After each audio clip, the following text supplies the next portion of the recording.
ನನ್ನಿಂದನೇ ಎಲ್ಲ ನಾನೇ ಎಲ್ಲ ಅನ್ನುವ ದರ್ಪ ದುರಹಂಕಾರ ಇದೆಯಲ್ಲ, ಅದನ್ನ ಯಾವ ಕಾರಣಕ್ಕೂ ಒಪ್ಲಿಕ್ಕೆ ಸಾಧ್ಯ ಇಲ್ಲ. ಅವರು ಮುಖ್ಯಮಂತ್ರಿ ಆಗ್ಬಿಟ್ರೆ ನಮ್ಮ ಪಕ್ಷಕ್ಕೆ, ಜನತಾ ದಳಕ್ಕಾಗ್ಲಿ ಅಥವಾ ಬಿಜೆಪಿ ಪಕ್ಷಕ್ಕಾಗ್ಲಿ ಯಾವುದೇ ನಷ್ಟ ಏನು, ಎಲ್ಲೋ ಒಂದ್ ಕಡೆ ಏನೋ ಒಂದು ತೀರ್ಮಾನ ಅಂತೂ ಆಗಿದೆ. ಆ ತೀರ್ಮಾನ ಏನು ಅನ್ನೋದನ್ನ ಇಬ್ರು ಹೇಳ್ತಾ ಇಲ್ಲ. ಅದು ನಮ್ಮನ್ನ ಎಲ್ಲೋ ಒಂದ್ ಕಡೆ ಮೂರ್ಖರನ್ನಾಗಿ ಮಾಡುವ ಪ್ರಯತ್ನವನ್ನ ಮುಖ್ಯಮಂತ್ರಿಗಳು ಮತ್ತೆ ಉಪಮುಖ್ಯಮಂತ್ರಿಗಳು ಮಾಡ್ತಾ ಇದ್ದಾರೆ. ಸಿದ್ದರಾಮಯ್ಯನವರಿಗೆ ಈ ಗ್ಯಾರಂಟಿಗಳಿಗೆ ದುಡ್ಡನ್ನ ಹೊಂದಿಸ್ಲಕ್ ಆಗ್ತಾ ಇಲ್ಲ. ಸಾಲ ಮಾಡಿನೂ ಕೂಡ ಗ್ಯಾರಂಟಿಗಳಿಗೆ ದುಡ್ಡನ್ನ ಕೊಡ್ತಾ ಇದ್ದಾರೆ. ಅವರ ಯಾವುದೇ ಅಭಿವೃದ್ಧಿ ಕಾರ್ಯಗಳಿಗೆ ದುಡ್ಡಿಲ್ಲ. ಇವತ್ತು ಸಿದ್ದರಾಮಯ್ಯನವರು, ಡಿ ಕೆ ಶಿವಕುಮಾರ್ ಮತ್ತೆ ಇವತ್ತೇ ವಿಸರ್ಜನೆ ಮಾಡಿ ಚುನಾವಣೆಗೆ ಬಂದ್ರು 150ಕ್ಕಿಂತ ಹೆಚ್ಚು ಸ್ಥಾನಗಳನ್ನ NDA ಮೈತ್ರಿಕೂಟ ಪಡೆಯುತ್ತೆ. ಅದ್ರ ಬಗ್ಗೆ ಡೌಟೇ ಬೇಡ.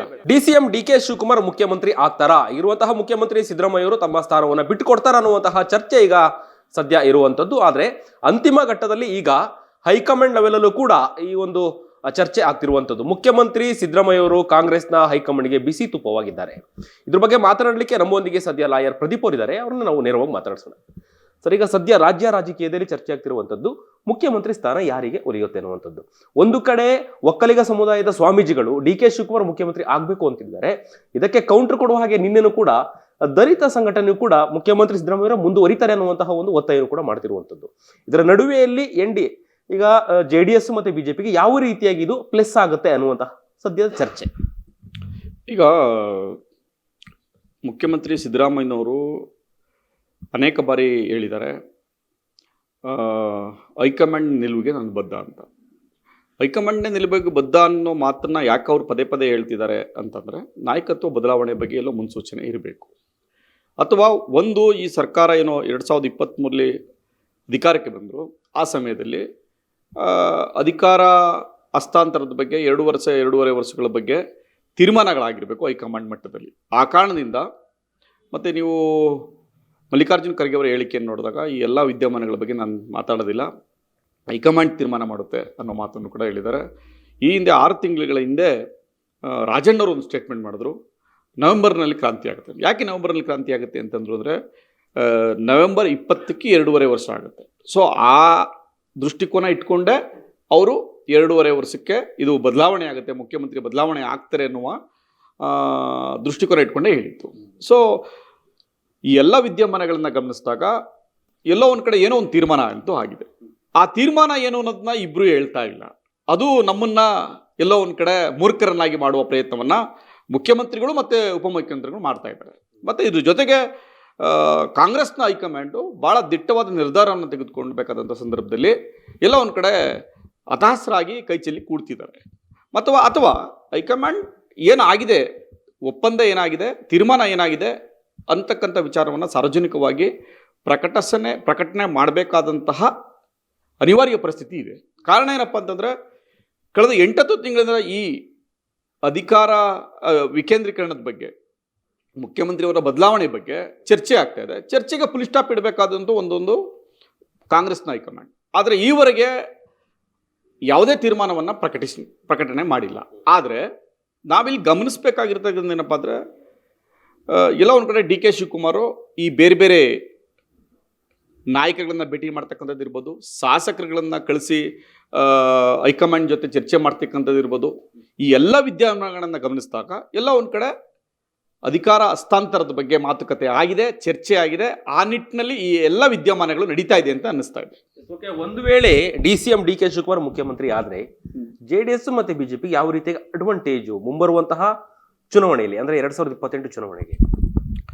ಈಗ ಡಿ ಕೆ ಶಿವಕುಮಾರ್ ಅವರು ಸುದೀರ್ಘ ರಾಜಕಾರಣವನ್ನು ನೋಡಿದ್ರೆ, ಅವರ ಭ್ರಷ್ಟಾಚಾರದ ಬಗ್ಗೆ, ಅವರು ಜೈಲಿಗೆ ಹೋಗಿದ್ರದ ಬಗ್ಗೆ ತಮ್ಮೆಲ್ರಿಗೂ ಸಾರ್ವಜನಿಕವಾಗಿ ತಿಳಿದಿರ್ತಕ್ಕಂಥ ವಿಚಾರ. ಅವರು ಮುಖ್ಯಮಂತ್ರಿ ಆಗ್ಬಿಟ್ರೆ ನಮ್ಮ ಪಕ್ಷಕ್ಕೆ, ಜನತಾ ದಳಕ್ಕಾಗಲಿ ಅಥವಾ ಬಿಜೆಪಿ ಪಕ್ಷಕ್ಕಾಗಲಿ ಯಾವುದೇ ನಷ್ಟ ಏನೂ ಇಲ್ಲ. ಇವತ್ತು ಚುನಾವಣೆ ನಡೆದರೂ ಕೂಡ ಎರಡೂ ಪಕ್ಷ NDA ಮೈತ್ರಿಕೂಟಕ್ಕೆ ಭರ್ಜರಿ ಜಯ ಸಿಕ್ತದಲ್ಲಿ ಡೌಟೇ ಬೇಡ.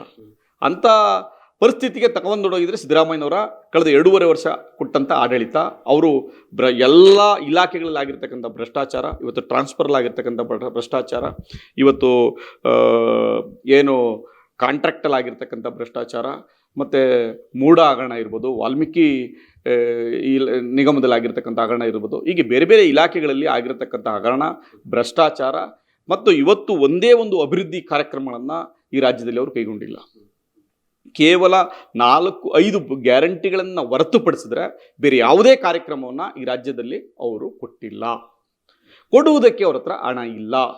ಇವತ್ತು ನೀವು ನೋಡಿದ್ರಿ, ಕಳೆದ 50-60 ವರ್ಷಗಳಲ್ಲಿ ಅಧಿಕಾರವನ್ನು ಮಾಡಿದಂತಹ ಮುಖ್ಯಮಂತ್ರಿಗಳು ಸಿದ್ದರಾಮಯ್ಯನವರು ಮಾಡಿರ್ತಕ್ಕಂಥ ಸಾಲ, ಎಷ್ಟು ಸಾಲವನ್ನು ಇವತ್ತು ಮಾಡಿದ್ದಾರೆ. ಕಾರಣ ಸಿದ್ದರಾಮಯ್ಯನವ್ರಿಗೆ ಈ ಗ್ಯಾರಂಟಿಗಳಿಗೆ ದುಡ್ಡನ್ನು ಹೊಂದಿಸ್ಲಿಕ್ಕಾಗ್ತಾ ಇಲ್ಲ. ಸಾಲ ಮಾಡಿನೂ ಕೂಡ ಗ್ಯಾರಂಟಿಗಳಿಗೆ ದುಡ್ಡನ್ನು ಕೊಡ್ತಾ ಇದ್ದಾರೆ. ಅಂದರೆ ಅವರ ಯಾವುದೇ ಅಭಿವೃದ್ಧಿ ಕಾರ್ಯಗಳಿಗೆ ದುಡ್ಡಿಲ್ಲ. ಆ ಸಂದಿಗ್ಧ ಪರಿಸ್ಥಿತಿಯಲ್ಲಿ ಸಿದ್ದರಾಮಯ್ಯನವರು ಇದ್ದಾರೆ. ಓಕೆ, ನಾವು ಒಕ್ಕಲಿಗ ಸಮುದಾಯದ ಸ್ವಾಮೀಜಿಗಳು ಡಿ ಕೆ ಶಿವಕುಮಾರ್ ಪರ ಮಾತನಾಡಿರುವಂಥದ್ದು ಏನನ್ಸುತ್ತೆ ನಿಮಗೆ ಈ ವಿಚಾರ? ಸ್ವಾಮೀಜಿಗಳು ಒಂದು ಕಡೆ ಡಿ ಕೆ ಶಿವಕುಮಾರ್ ಅಂದ್ರೆ ಒಕ್ಕಲಿಗ ಸಮುದಾಯ ಸ್ವಾಮೀಜಿಗಳು ಡಿ ಕೆ ಶಿವಕುಮಾರ್ ಮುಖ್ಯಮಂತ್ರಿ ಆಗಲಿ ಅನ್ನುವಂತಹ ಒಂದು ಅಭಿಪ್ರಾಯವನ್ನ ಹೊರಹಾಕಿರುವಂಥದ್ದು. ಬಹಳ ಮುಖ್ಯವಾಗಿ ಅದರಲ್ಲಿ ನಿರ್ಮಲಾನಂದ ಸ್ವಾಮೀಜಿಗಳು ತಮ್ಮ ಸ್ವಂತ ನಿಲುವನ್ನು ಕೂಡ ಹೇಳ್ಕೊಂಡಿರುವಂಥದ್ದು. ಅಲ್ಲ, ನಾನು ವೈಯಕ್ತಿಕವಾಗಿ ಹೇಳೋದಾದ್ರೆ ಮಠಾಧೀಶರು ರಾಜಕಾರಣದಿಂದ ಹೊರಗಡೆ ಇರಬೇಕು, ಡೌಟೇ ಬೇಡ. ಆದರೆ ಯಾವ ನಿರ್ಮಲಾನಂದ ಸ್ವಾಮೀಜಿಗಳು ಒಕ್ಕಲಿಗ ಸಮುದಾಯವನ್ನು ಪ್ರತಿನಿಧಿಸ್ತಕ್ಕಂಥ ಡಿ ಕೆ ಶಿವಕುಮಾರ ಪರವಾಗಿ ಯಾರೋ ಭಕ್ತ ಮಂಡಳಿಗಳು ಒಂದಷ್ಟು ಅವರ ಅನುಯಾಯಿಗಳು ನನಗೆ ಹೇಳಿದ್ರು, ನಾನು ಅದನ್ನು ಅಭಿಪ್ರಾಯವನ್ನು ವ್ಯಕ್ತಪಡಿಸ್ತಾ ಇದ್ದೇನೆ, ಅವ್ರಿಗೆ ತುಂಬ ಕಷ್ಟಪಟ್ಟಿದ್ದಾರೆ, ಆ ಪಕ್ಷದಲ್ಲಿ ಅವ್ರಿಗೆ ಅವಕಾಶ ಸಿಗಬೇಕು ಅಂತ ಹೇಳಿದರೆ, ಅದು ಎಲ್ಲೋ ಒಂದು ಕಡೆ ಡಿ ಕೆ ಶಿವಕುಮಾರ್ ಅವರು ಕೂಡ ಅದರಿಂದ ಇರ್ಬೋದು. ಇವತ್ತು ಒಕ್ಕಲಿಗ ಸಂಘದ ಸಂಘಟನೆ ಕೂಡ ಒಂದಷ್ಟು ಮಾತುಕತೆ ಹೇಳಿದ್ದಾವೆ, ಒಂದಷ್ಟು ಸ್ಟೇಟ್ಮೆಂಟನ್ನು ಕೊಟ್ಟಿದ್ದಾರೆ, ಒಂದಷ್ಟು ಡಿಮ್ಯಾಂಡನ್ನು ಕೂಡ ಮಾಡಿದ್ದಾರೆ. ಅದರಿಂದನೂ ಕೂಡ ಡಿ ಕೆ ಶಿವಕುಮಾರ್ ಅವರ ಪಾತ್ರ ಇದೆ. ಹೇಗೆ ಸಿದ್ದರಾಮಯ್ಯನವರು ಬೇರೆ ಬೇರೆ ನಾಯಕರುಗಳನ್ನು ಇಟ್ಕೊಂಡು ಪಾತ್ರವನ್ನು ನಿರ್ವಹಣೆ ಮಾಡ್ತಾ ಇದ್ರು, ಅವರು ಅಹಿಂದ ನಾಯಕರನ್ನು ಇಟ್ಕೊಂಡು ಸ್ಟೇಟ್ಮೆಂಟನ್ನು ಕೊಡಿಸ್ತಿದ್ರು, ಹಾಗೆ ಒಕ್ಕಲಿಗರ ಸಂಘದ ಪದಾಧಿಕಾರಿಗಳನ್ನು ಮತ್ತು ಪೂಜ್ಯ ನಿರ್ಮಲಾನಂದ ಸ್ವಾಮೀಜಿಯವರನ್ನು ಇಟ್ಕೊಂಡು ಮೇ ಬಿ ಸ್ಟೇಟ್ಮೆಂಟನ್ನು ಕೊಡಿಸಿರ್ಬೋದು. ಅದರಿಂದ ಡಿ ಕೆ ಶಿವಕುಮಾರ್ ಅವರ ಪಾತ್ರ ಇರೋದಂತೂ ಸತ್ಯ. ಅಂದರೆ ಇದೇ ಲಾಸ್ಟ್ ಚುನಾವಣೆ, ಮುಂಬರುವಂತಹ ಚುನಾವಣೆಯಲ್ಲಿ ನಾನು ಅಂದರೆ ನಿವೃತ್ತಿ ಘೋಷಣೆ ಮಾಡ್ತೀನಿ ಅಂತ ಹೇಳಿ ಮುಖ್ಯಮಂತ್ರಿ ಸಿದ್ದರಾಮಯ್ಯವರು ಕೂಡ ಹೇಳ್ಕೊಂಡಿದ್ರು. ಹಾಗಿರುವಾಗ 2028ಕ್ಕೆ ಚುನಾವಣೆಗೆ ಯಾವ ರೀತಿಯಾಗಿ ಮೈನಸ್ ಆಗ್ಬೋದು, ಪ್ಲಸ್ ಆಗ್ಬೋದು, ಇದನ್ನು ಯಾವ ರೀತಿಯಾಗಿ ನೀವು ವಿಮರ್ಶೆ ಮಾಡ್ಬೋದು ಅನ್ನೋದು? ನೋಡಿ, ಸಿದ್ದರಾಮಯ್ಯನವರು ಈ ಹಿಂದೆ 2013ರಿಂದ 2018ರವರೆಗೆ ಅಧಿಕಾರವನ್ನು ಮಾಡಿದಾಗ ಕೂಡ ಅವರಿಗೆ ನಾನೇನು ಜನಪ್ರಿಯ ಕಾರ್ಯಕ್ರಮವನ್ನು ಕೊಟ್ಟಿದ್ದೀನಿ, ಜನಾನುರಾಗಿ, ನಾನು ಏನೋ ಸಮಾಜವಾದಿ ಅಂತ ಏನು ಹೇಳ್ತಿರಲ್ಲ. ಹಾಗಾದರೆ 2018ರ ಚುನಾವಣೆಯಲ್ಲಿ ಯಾಕೆ ನಿಮಗೆ ಹಿನ್ನಡೆ ಆಯಿತು? ಯಾಕೆ 64 ಸೀಟ್ ಬಂತು? ನಿಮ್ಮ ನಾಯಕತ್ವದಲ್ಲಿ ಚುನಾವಣೆ ಆಗಿದ್ದರಲ್ಲ, ಅಂದರೆ ನಿಮಗೆ ದೊಡ್ಡ ಮಟ್ಟದ ಹಿನ್ನಡೆ ಅಲ್ವಾ? ಅವತ್ತು ಜನತಾದಳದ ಜೊತೆ ನೀವು ಅಲಯನ್ಸ್ ಮಾಡಿ ಸರ್ಕಾರ ರಚನೆ ಮಾಡಿದ್ರಿ. ಅಂದರೆ ನಿಮ್ಮ ನಾಯಕತ್ವದಲ್ಲೇ ಅವತ್ತು ಚುನಾವಣೆ ನಡೆದಿತ್ತು, ನಿಮಗೆ ಹಿನ್ನಡೆ ಆಗಿತ್ತು, ಅದನ್ನು ನೀವು ಒಪ್ಕೋಬೇಕು. ಆದರೆ 2023ರ ಚುನಾವಣೆಯಲ್ಲಿ ಅವತ್ತು ಡಿ ಕೆ ಶಿವಕುಮಾರ್ ಅವರು ಪ್ರದೇಶ ಕಾಂಗ್ರೆಸ್ ಪಕ್ಷದ ಅಧ್ಯಕ್ಷರಾಗಿದ್ದರು, ನೀವು ಕೂಡ ವಿರೋಧ ಪಕ್ಷದ ನಾಯಕರಾಗಿದ್ರಿ, ಕೆಲಸ ಮಾಡಿದ್ರಿ. ಇದ್ರ ಜೊತೆಗೆ ಅವತ್ತು BJP ಪಕ್ಷದ ವಿರುದ್ಧ ಇದ್ದಂತಹ ವಿರುದ್ಧ ಅಲೆ, ಆ ಕಾರಣದಿಂದ ಒಂದಷ್ಟು ಮುಖ್ಯಮಂತ್ರಿಗಳ ಬದಲಾವಣೆ ಇರ್ಬೋದು, ಅವತ್ತು ಯಡಿಯೂರಪ್ಪನವರನ್ನ ಪದಚ್ಯುತಿಗೊಳಿಸುತ್ತಿರ್ಬೋದು, ಬೇರೆ ಬೇರೆ ಕಾರಣಗಳಿಂದ, ಇವೆಲ್ಲ ಕಾರಣಗಳಿಂದ ನಿಮಗೆ ಒಂದು ಅವಕಾಶ ಸಿಕ್ಕಿದೆ. ಆದರೆ ನೀವು ನನ್ನಿಂದನೇ ಎಲ್ಲ, ನಾನೇ ಎಲ್ಲ ಅನ್ನುವ ದರ್ಪ ದುರಹಂಕಾರ ಇದೆಯಲ್ಲ, ಅದನ್ನು ಯಾವ ಕಾರಣಕ್ಕೂ ಒಪ್ಪಲಿಕ್ಕೆ ಸಾಧ್ಯ ಇಲ್ಲ. ಎಲ್ಲೋ ಒಂದು ಕಡೆ ಮೈಸೂರು ಭಾಗದಲ್ಲಿ ಒಕ್ಕಲಿಗ ಸಮುದಾಯದ ಒಂದಷ್ಟು ಮತಗಳು ಕಾಂಗ್ರೆಸ್ಗೆ ವರ್ಗಾವಣೆ ಆಗಿದೆ ಸತ್ಯ. ಆ ಕಾರಣಕ್ಕೆ ಜನತಾದಳಕ್ಕೆ ಒಂದಷ್ಟು ಹಿನ್ನಡೆ ಆಗಿದೆ. ಪೆನ್ನು ಪೇಪರ್ ಕೊಡಿ, ನನಗೊಂದು ಅವಕಾಶ ಕೊಡಿ ಅಂತ ಹೇಳಿ ಡಿ ಕೆ ಶಿವಕುಮಾರ್ ಅಂಗಲಾಚಿಕೊಂಡ್ರ ಕಾರಣ ಒಂದಷ್ಟು ಮತಗಳು ವರ್ಗಾವಣೆ ಆದ ಕಾರಣ JDSಗೂ ಹಿನ್ನಡೆ ಆಯಿತು, ಕಾಂಗ್ರೆಸ್ಗೆ ಅದು ಪ್ಲಸ್ ಆಯಿತು.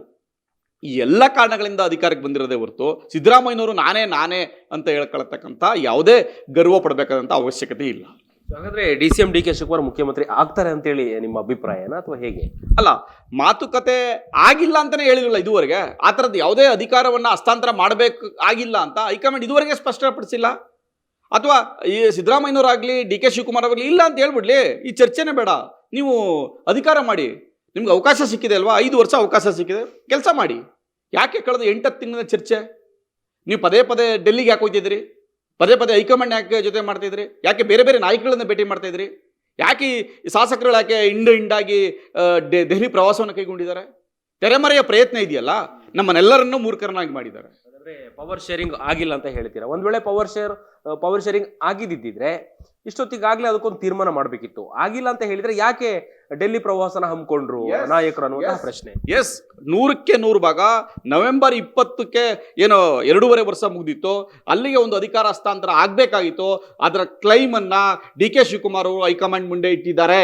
ನನಗೆ ಅಧಿಕಾರವನ್ನು ಕೊಡಿ, ನೆಕ್ಸ್ಟ್ ಬಡ್ಜೆಟನ್ನು ಇವ್ರು ಯಾವುದೇ ಕಾರಣಕ್ಕೂ ಮಾಡಬಾರ್ದು, ನಾನೇ ಬಡ್ಜೆಟನ್ನು ಮಂಡನೆ ಮಾಡಬೇಕು ಅನ್ನುವ ದಾಟಿಯಲ್ಲಿ ಮಾನ್ಯ ಡಿ ಕೆ ಶಿವಕುಮಾರ್ ಅವರು ಹೈಕಮಾಂಡ್ ಮುಂದೆ ಪ್ರತಿಪಾದನೆ ಮಾಡಿದ್ದಾರೆ. ಅದರ ಮುಂದುವರಿದ ಭಾಗವೇ ಇದೆಲ್ಲ ಚರ್ಚೆ ಆಗ್ತಿರ್ತಕ್ಕಂಥದ್ದು. ಇವತ್ತು ಮಾನ್ಯ ಮಲ್ಲಿಕಾರ್ಜುನ್ ಖರ್ಗೆ ಅವರ ಹೇಳಿಕೆ ಇರ್ಬೋದು, ಪರಮೇಶ್ವರ್ ಅವರ ಹೇಳಿಕೆ ಇರ್ಬೋದು, ಇವತ್ತು ರಾಜಣ್ಣ ಅವರ ಹೇಳಿಕೆ ಇರ್ಬೋದು, ಬೇರೆ ಬೇರೆ ನಾಯಕರುಗಳ ಹೇಳಿಕೆ ಇರ್ಬೋದು, ಇವೆಲ್ಲವೂ ಕೂಡ ಬಿ ಕೆ ಹರಿಪ್ರಸಾದ್ ಮಾತಾಡಿರ್ತಕ್ಕಂಥದ್ದು ಇರ್ಬೋದು. ಈ ಎಲ್ಲ ಹೇಳಿಕೆ, ನಾಯಕರ ಮೀಟಿಂಗ್ಗಳು, ಸಭೆಗಳು, ಹೈಕಮಾಂಡ್ನ ಭೇಟಿ, ಈ ಎಲ್ಲಕ್ಕೂ ಕಾರಣ ಏನಪ್ಪಾ ಅಂದ್ರೆ ಅಧಿಕಾರ ಹಸ್ತಾಂತರದ ಒಂದು ಚರ್ಚೆ ನಡೆದಿದೆ ಅಂತ ನಾವೆಲ್ಲರೂ ಊಹಿಸ್ಕೋಬಹುದು. ಇನ್ನ ಕಾಂಗ್ರೆಸ್ನಲ್ಲಿ ಟ್ರಬಲ್ ಶೂಟರ್ ಅಂತ ಹೇಳಿ ಗುರುತಿಸಿಕೊಂಡಿರುವಂತಹ DCM ಡಿ ಕೆ ಶಿವಕುಮಾರ್ ಅವರು ಒಂದ್ ವೇಳೆ ಮುಖ್ಯಮಂತ್ರಿ ಆದ್ರೆ ಮುಂಬರುವಂತಹ 28ರ ಚುನಾವಣೆಗೆ ಎಲ್ಲೋ ಒಂದು ಕಡೆ ಸಿದ್ದರಾಮಯ್ಯ ಇಲ್ಲ ಅಂತ ಹೇಳಿದಾಗ ನಿವೃತ್ತಿ ಘೋಷಣೆ ಮಾಡಿದ್ರೆ, ನೀವು ಹೇಳಿದ್ರಿ NDA ಪಕ್ಷ JDS ಮತ್ತೆ ಬಿಜೆಪಿಗೆ ಲಾಭ ಆಗತ್ತಾ ಅನ್ನುವಂಥದ್ದು. ಸರ್, ಸಿದ್ದರಾಮಯ್ಯನವರು ಡಿ ಕೆ ಶಿವಕುಮಾರ್ ಮತ್ತೆ ಇವತ್ತೇ ವಿಸರ್ಜನೆ ಮಾಡಿ ಚುನಾವಣೆಗೆ ಬಂದ್ರು, 150ಕ್ಕಿಂತ ಹೆಚ್ಚು ಸ್ಥಾನಗಳನ್ನ NDA ಮೈತ್ರಿಕೂಟ ಪಡೆಯುತ್ತೆ. ಅದ್ರ ಬಗ್ಗೆ ಡೌಟೇ ಬೇಡ. ನಿಮ್ಗೆ ಆ ದೊಡ್ಡ ಮಟ್ಟದ ಗೆಲುವು ಸಿಗುತ್ತೆ. ಗ್ಯಾರಂಟಿ ಕಾರ್ಡು ವರ್ಕೌಟ್ ಆಗಲ್ಲ ಅಂತನ ಯಾವುದೇ ಕಾರಣಕ್ಕೂ ಇಲ್ಲ, ಆಗೋದೂ ಇಲ್ಲ.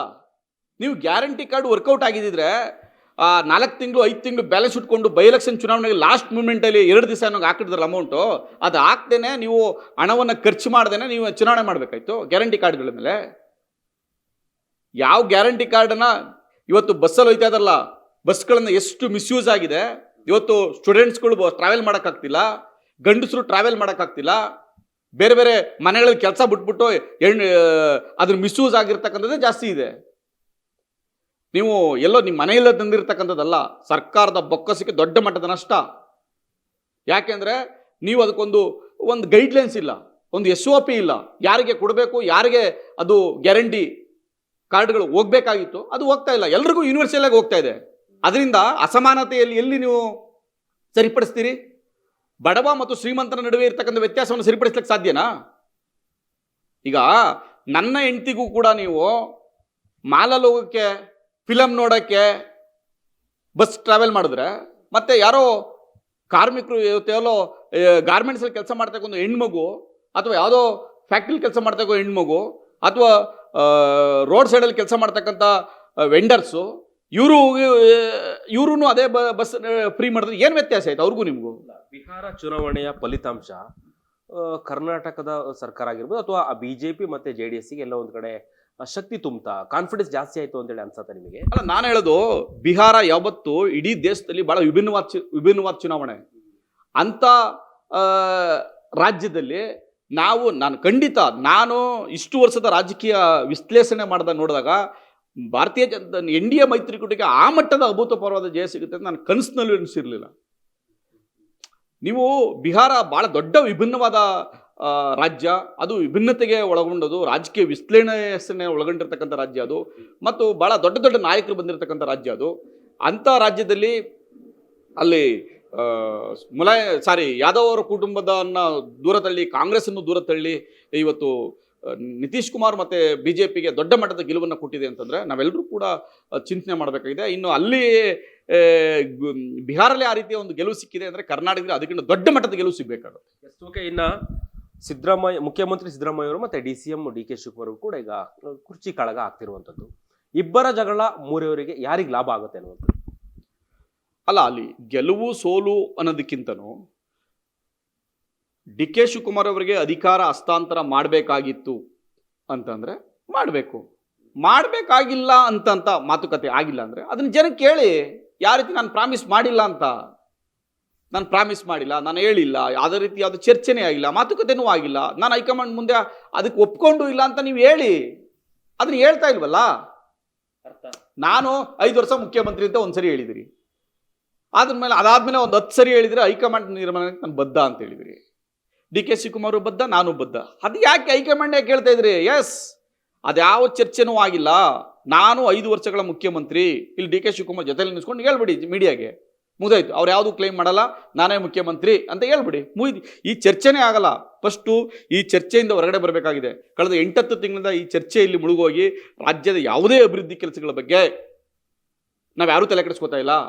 ಬೆಳಿಗ್ಗೆ ಎದ್ದು ಟಿ ವಿ ನೋಡ್ತಾ ಇರ್ತಕ್ಕಂಥದ್ದು ಇವತ್ತಾಗುತ್ತಾ ನಾಳೆ ಆಗುತ್ತಾ ಅಧಿಕಾರ ಹಸ್ತಾಂತರದ ಬಗ್ಗೆ ಚರ್ಚೆ ಆಗ್ತಾ ಇದೆಯೇ ಹೊರತು ವಾಕಿಂಗ್ ಮಾಡ್ತಾವಿರ್ಬೋದು, ಟೀ ಕುಡಿಯೋತಾವಿರ್ಬೋದು, ಊಟ ಮಾಡ್ತಾವಿರ್ಬೋದು, ಯಾವುದೇ ಕಚೇರಿಗಳಿರ್ಬೋದು, ಇದ್ರ ಬಗ್ಗೆ ಚರ್ಚೆ ಆಗ್ತಾ ಇದೆ. ಈ ರಾಜ್ಯದ ಅಭಿವೃದ್ಧಿ ಬಗ್ಗೆ ಇಡೀ ರಾಷ್ಟ್ರದಲ್ಲಿ ಹೈಯೆಸ್ಟ್ GST ಪೇ ಮಾಡ್ತಾ ಇರ್ತಕ್ಕಂಥ ನಾವು ಈ ರಾಜ್ಯವನ್ನ ನಂಬರ್ 1 ರಾಜ್ಯವನ್ನಾಗಿ ಮಾಡತಕ್ಕಂಥ ಎಲ್ಲ ಅವಕಾಶಗಳು ಈ ಸರ್ಕಾರಕ್ಕಿವೆ. ಅಂಥ ಸಂದರ್ಭದಲ್ಲಿ ಒಂದಷ್ಟು ಇಂಡಸ್ಟ್ರಿಗಳನ್ನು, ಒಂದಷ್ಟು ಬೇರೆ ಬೇರೆ ಕಂಪ್ನಿಗಳನ್ನು ಡೆಪ್ಯೂಟ್ ಮಾಡ್ತಕ್ಕಂತಹ, ಈ ರಾಜ್ಯವನ್ನು ಅಭಿವೃದ್ಧಿ ಪಥದತ್ತ ತೆಗೆದುಕೊಂಡು ಹೋಗುವಂತಹ ಬಹಳ ದೊಡ್ಡ ಜವಾಬ್ದಾರಿ ಮುಖ್ಯಮಂತ್ರಿಗಳ ಮೇಲಿದೆ. ಆ ಜವಾಬ್ದಾರಿಯನ್ನು ಮರೆತು ಅಧಿಕಾರ ಹಸ್ತಾಂತರದ ಬಗ್ಗೆ ಕಿತ್ತಾಟ ಆಡ್ತಾ ಇದ್ದಾರಲ್ಲ, ಇದು ಎಲ್ಲ ಒಂದು ಕಡೆ ರಾಜ್ಯ ಜನತೆ ತಲೆ ತಗ್ಗಿಸುವಂಥ ಕೆಲಸ ಇದು.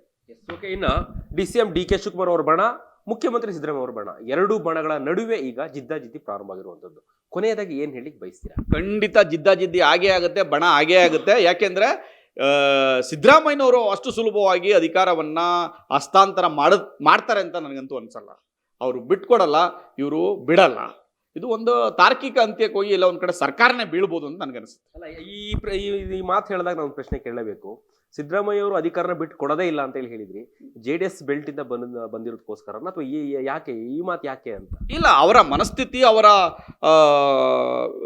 ವಿಚಾರಗಳನ್ನ ನಾವು ಗಮನಿಸಿದಾಗ ನೀವು ನೋಡಿ, ಕಾಂಗ್ರೆಸ್ ಜನತಾದಳದಿಂದ ಅವರು ಕಾಂಗ್ರೆಸ್ ಪಕ್ಷಕ್ಕೆ ಹೋದಾಗ ಅವತ್ತಿಗೆ ವಿರೋಧ ಪಕ್ಷದ ನಾಯಕರಾಗಿದ್ದಂತಹ ಮಲ್ಲಿಕಾರ್ಜುನ ಖರ್ಗೆ ಅವರನ್ನ ಇಲ್ಲಿಂದ ಖಾಲಿ ಮಾಡಿಸೋವರೆಗೂ ಬಿಟ್ಟಿಲ್ಲ. ಅವರು ಖಾಲಿ ಮಾಡಿಸೋವರೆಗೂ ಆಗ ನಡೆದಂತಹ 9 ಉಪಚುನಾವಣೆಗಳಲ್ಲಿ ಇವರು ಚುನಾವಣಾ ಪ್ರಚಾರಕ್ಕೆ ಹೋಗಿರಲಿಲ್ಲ.